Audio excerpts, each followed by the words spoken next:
So we have moved in this episode to Oak Ridge, and we're going to talk a little bit about one of the most important actions, another one of the most important actions rather, that occurred here in Gettysburg on the morning of July the 1st. So let's jump right into it. So on the morning of July the 1st, 1863, 1,300 North Carolinians up under General Alfred Iverson came across this field you see in front of us to those positions. This is a look of Iverson's approach. In that position was a stone wall, and behind that stone wall were Union troops of Henry Baxter. These are the positions of Baxter and Iverson around 2 p.m. on July the 1st. When the North Carolinians came within 80 yards of that stone wall, the Union men stood and they fired. And when they fired, with one volley, it is said they took out more than 500 Confederates. 903 officers and men of the North Carolina troops, including the 5th, 12th, 20th, and 23rd North Carolina regiments, were killed right here. In just under about 10 minutes, 903 officers and men lay dead here.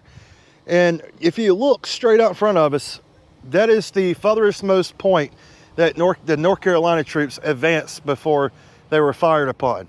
So we're gonna switch sides here. We're gonna go over to the Union side and get a look at it from that vantage point. All right, so we've moved to the opposite side of Oak Ridge here in the Union positions. And we're gonna take a look at the Union's vantage point as the North Carolinians are trekking across this field into a slaughter. And it's one of the lesser known stories, in my opinion, here in Gettysburg from the first day's battle that really doesn't get the attention it deserves. And if you look behind me, this is remnants of the stone wall and reconstructed portions of the stone wall that was once in this position, housing the Union troops that were here.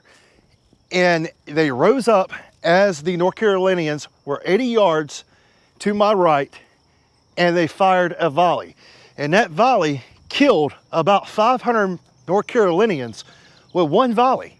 That's a lot of men for one volley. That's deadly accurate fire. The most deadly accurate fire that you could possibly imagine. In just under 10 minutes, 903 North Carolinians lay dead right to our right. So let's go out here. Let's take a look at where the North Carolinians advanced to at the 80-yard marker, their furthest point of advance, when they were forced to turn back. So in this position, you had men from Massachusetts, men from New York, men from Pennsylvania, and they're right behind the stone wall right here. And as the North Carolinians get within 80 yards, they stand up and fire this volley. And if you would come to this spot and you'll walk this little trail that you see here out about 80 yards to the front, you'll see a little small marker placed out here. And this is where the North Carolinians advanced to. This was their furthest point of advance here at Oak Ridge.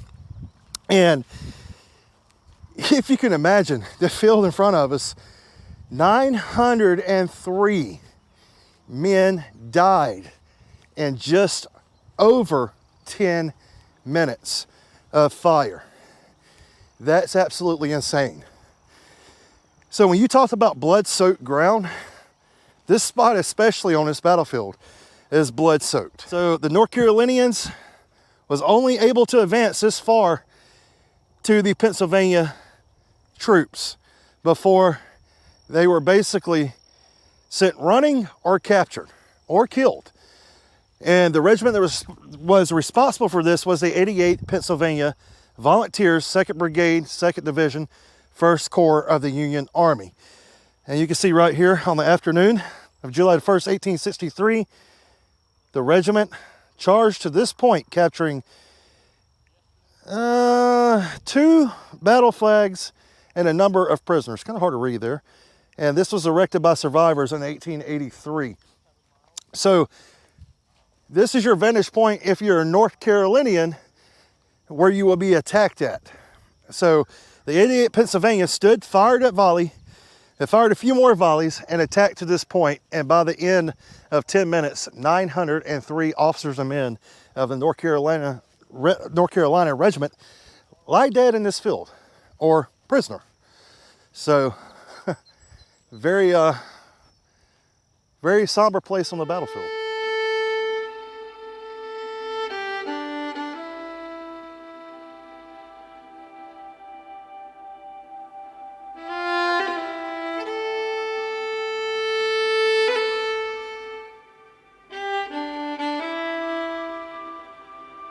Pretty cool. If you want to check out a really cool, and in my opinion, one of the most unsung stories and places here on the July the 1st Gettysburg battlefield, this is it.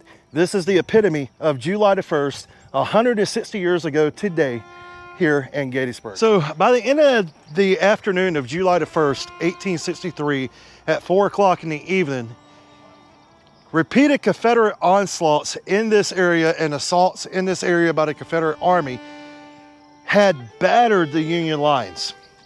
And the Union was being forced to retreat through the town of Gettysburg back to Cemetery Hill. Well, they needed time to be able to get there. So another story that happens here in the Oak Ridge area was that of the 16th Maine.